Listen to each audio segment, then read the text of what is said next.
Bonjour à tous et bienvenue à la Forge. Aujourd'hui, j'ai envie de vous parler d'un outil qui me semble être extrêmement important à la Forge, bien qu'improbable au premier abord. Je vais bien évidemment parler d'un maillet en bois. Donc, bien évidemment, hein, on va pouvoir me dire, ouais, mais utiliser un maillet en bois sur un objet chauffé à 1000 degrés, c'est quand même un petit peu bizarre. Bah, c'est vrai que dit comme ça semble contre-intuitif, mais je vais vous montrer qu'en fait, avoir ce genre de choses, ça peut être très pratique à la forge. Donc pour ça, j'ai une barre carrée. Je vais la mettre dans le feu et je vais vous faire une petite démonstration de à quoi peut servir un maillet en bois à la forge. Allez, bah sans plus blablater, c'est parti.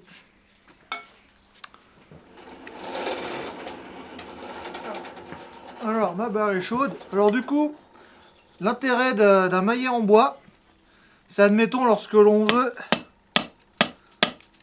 faire des volutes ou des anneaux ou quelque chose dans le genre, c'est de pouvoir frapper notre barre. Voilà, comme ça, sans la marquer. Donc là, forcément, c'est chaud, on peut pas encore voir. En fait, ce que j'ai fait, c'est que j'ai placé ma barre carrée, les arêtes vers le haut.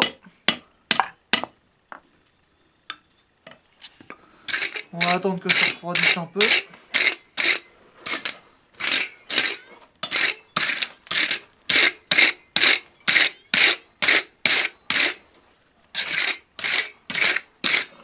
Voilà, comme ça, on verra mieux. Donc, l'intérêt, en fait, comme on peut commencer à le voir, c'est qu'en faisant ça avec un maillet en bois, en frappant gentiment, notre barre se plie et s'enroule sans marquer les arêtes.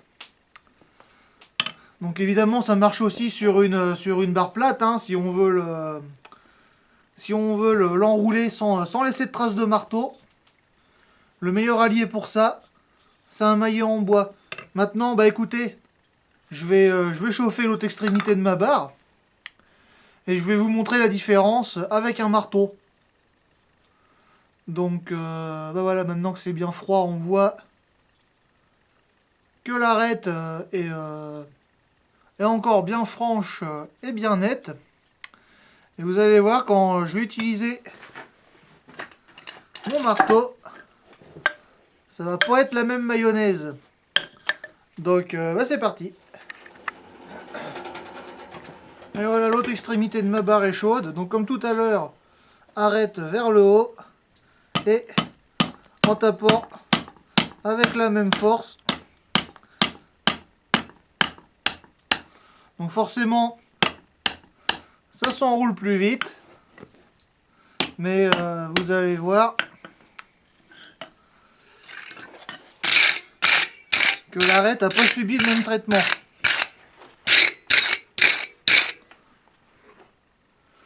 Ouais, très clairement. Et vous avez constaté, j'ai pas tapé fort. Bon, je vais attendre que ça refroidisse un peu. Pour que ça soit bien visible à la caméra.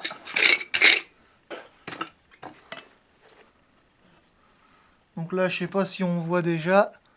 Ouais, si on voit. Donc comme vous pouvez constater, là, l'arête, c'est sacrément aplati. Il n'y a pas photo comparé à l'autre extrémité de la barre, comme vous pouvez le voir. Voilà, donc là, bah, notre arête est bien écrasée. De l'autre côté, ça va. Donc du coup, bah, c'est ça l'intérêt d'avoir un maillet en bois à la forge. Donc j'ai vu qu'il existe aussi des maillets en cuir. J'en ai vu en utiliser, c'est la même chose. Peut-être qu'un maillet en bois va être plus durable, mais que le maillet en cuir, lui, sera plus mou. Et du coup, marquera encore moins, parce que malgré tout, le maillet en bois a quand même laissé quelques petites traces. Mais comparé au marteau, c'est vraiment différent. Enfin, donc voilà, je vais mettre ça de côté. Voilà, j'ai fini de refroidir ma barre. Donc, hop, pour vous montrer la différence à froid. Ça, c'était avec le maillet en bois. Voilà, donc l'arête très légèrement écrasée. Là, ici, là c'est une zone que j'ai pas touchée. Voilà, donc ça, c'est ce que donne le travail au maillet au bois. Et maintenant, on retourne notre barre. Donc même si la courbe s'est courbée beaucoup plus vite avec le marteau, là, vous pouvez voir, c'est pas pareil. Ça s'est courbé plus vite, mais par contre, là, vous pouvez voir la différence entre la zone qui n'a pas été touchée ici et là où le marteau a agi. Voilà. Et voilà, du coup, cette vidéo est déjà terminée. Si ça vous a plu, eh bien, n'hésitez pas à laisser un pouce bleu, un commentaire. Si vous avez des questions, surtout, n'hésitez pas à les poser. J'y répondrai. Excusez-moi, il fait froid, j'ai le nez qui coule. Oui, donc où j'en étais, oui, du coup, si le contenu de ma chaîne vous plaît et que vous voulez pas rater les prochaines vidéos, et bien surtout, abonnez-vous à la chaîne. C'est super important, ça l'aide à grandir. Je vais pas vous cacher, là, j'ai pour objectif d'atteindre les 1000 abonnés. Donc, ça serait vraiment cool si vous pouviez m'aider à arriver à ce chiffre. Enfin bref, du coup, bah voilà, si ça vous intéresse, j'ai aussi un Instagram et une boutique Etsy. Les liens sont dans la description de la vidéo.